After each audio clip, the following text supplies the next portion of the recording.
I want you to picture something for a second.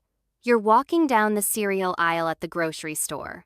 It is an absolute wall of color. You've got flakes, loops, puffs, chocolate ones, healthy ones, keto ones. But if you really break it down, aren't they all just processed grain and sugar? Chemically? Mostly, yes. But economically, they might as well be different planets. And that right there is the fascinating, slightly terrifying magic of the topic we're diving into today. It's weird when you think about it. I mean, if I asked you to buy wheat, you'd just buy the cheapest wheat. You wouldn't care who grew it. But if I ask you to buy cereal, you are specifically looking for that red box with the tiger on it, and you will pay extra for it. Exactly, and that behavior is the engine behind a market structure called monopolistic competition. It is a bit of a mouthful, and honestly, it sounds like an oxymoron. How can something be a monopoly and a competition at the same time? It sounds like saying jumbo shrimp or deafening silence. Right. Usually, we think of monopolies as the bad guys, one giant company controlling everything, hiking up prices. And competition is the Wild West, where everyone fights to be the cheapest. So where does this sit? It sits exactly in the middle, and it describes almost everything you buy in your daily life. Restaurants, clothing, hairdressers, and yes, cereal. The core idea is simple. There are many sellers, just like in a competitive market, but, and this is the big but, each seller offers a product that is slightly differentiated from the others. So, they aren't selling identical commodities.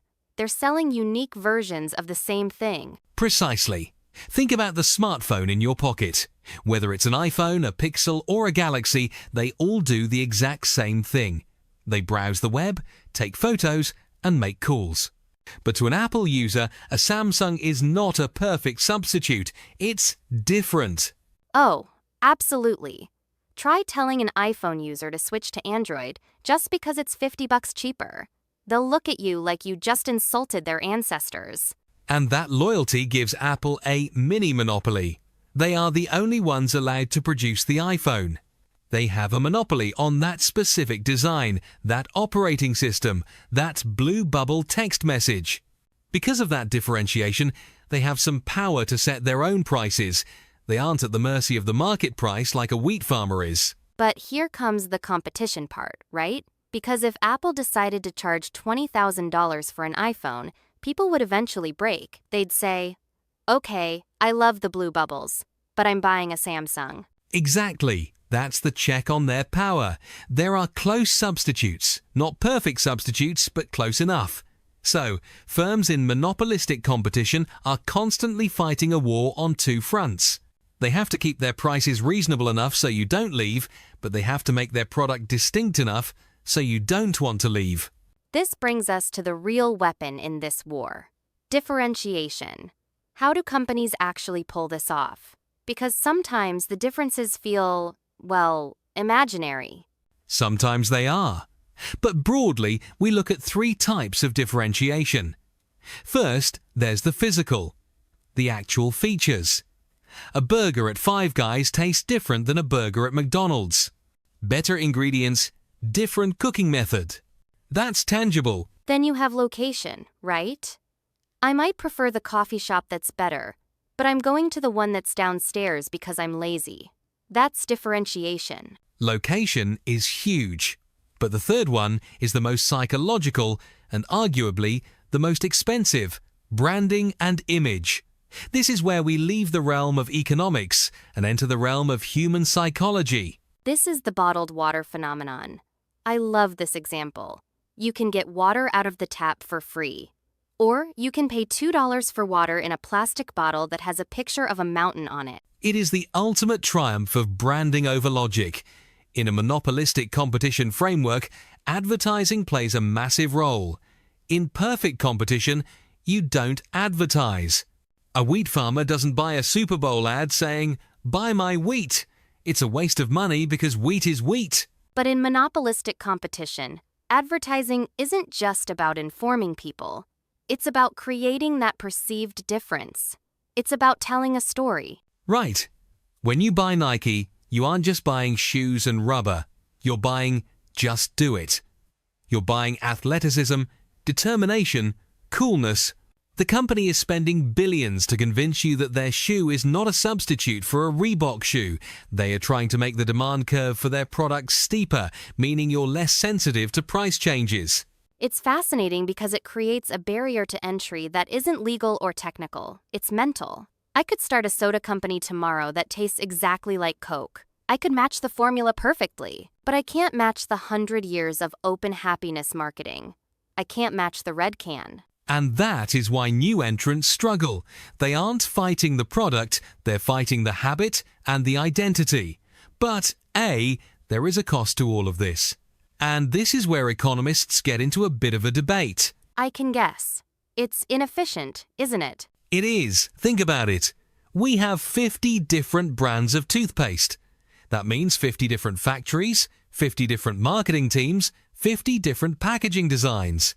If we just had one generic government toothpaste, it would be incredibly cheap to produce. We could achieve perfect economies of scale. But we'd be miserable. Imagine walking into a store and seeing one type of gray shirt, one type of bread, and one type of car. It sounds like a dystopian novel. That's the trade-off.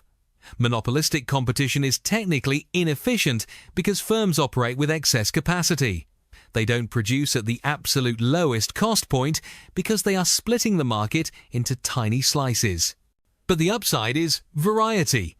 We pay a premium, a variety tax, if you will, in exchange for choices that fit our specific tastes. So, when I pay $5 for that latte instead of $1 for gas station coffee, I'm essentially paying for the right to have a specific vibe, a specific taste, and a specific experience. I'm funding the inefficiency because I value the diversity. Precisely.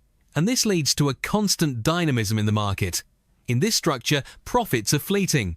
If a company comes out with a new innovation, say, the first yoga pants that are acceptable to wear to work, they make a ton of money. They have a mini monopoly. But then, because there are low barriers to entry, 5 other companies see that profit and say, hey, we can make dressy yoga pants too. And they flood the market. The supply goes up, the prices come down, and that original company's supernormal profits disappear. They are forced to innovate again. It's a treadmill. You can never stop differentiating, or you die. It explains why fast food chains are constantly releasing weird new items. Try the new spicy ranch taco. It's not because they think it's a culinary masterpiece. It's because they need something, anything to distinguish them from the guy across the street for just a few months. It's the Red Queen race from Alice in Wonderland. You have to run as fast as you can just to stay in the same place. But I want to push this a little deeper. We've talked about the companies, but what does this say about us, the consumers? That we are easily manipulated? Maybe, but also that we use consumption to define who we are. In a world of monopolistic competition, every purchase is a vote for an identity. You are a Mac person, or a Starbucks person, or a Levi's person. The market is fractured because we are fractured. We want to feel unique, and companies are happy to sell us that uniqueness for a markup. That's actually kind of heavy. We think we have all this freedom of choice, but really, we're just choosing which prepackaged identity we want to subscribe to. And is it real variety? Or is it the illusion of variety? If you walk down the toothpaste aisle, are those 50 options actually different? Or are they just 50 different colored boxes owned by the same 2 parent companies? That's the dark side of it. Sometimes the competition is just a shelf space war between 2 giants pretending to be 20 small companies. Correct. But even with that cynicism, this market structure is what drives the standard of living. It pushes quality up. If everyone sold identical cars, there would be no incentive to invent safety features or heated seats. The desire to be different is the desire to be better. So, we accept the slightly higher prices and the annoying advertising because the alternative is stagnation. Ideally, yes, it's the price of progress, but it requires an informed consumer. You have to be able to look at the branding, appreciate it for the art that it is, and then look right through it to the product underneath. Which is harder than it sounds when the packaging is really, really shiny. Laughs. It is incredibly hard.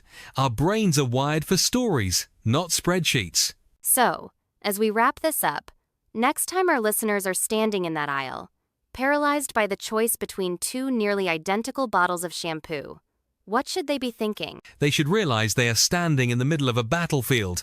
Those bottles are fighting for real estate in your brain. The price difference between the generic one and the name brand is the dollar value of that battle. Ask yourself, is the story they are telling me worth the extra $3? Sometimes the answer is yes. I admit it. Sometimes I want the story.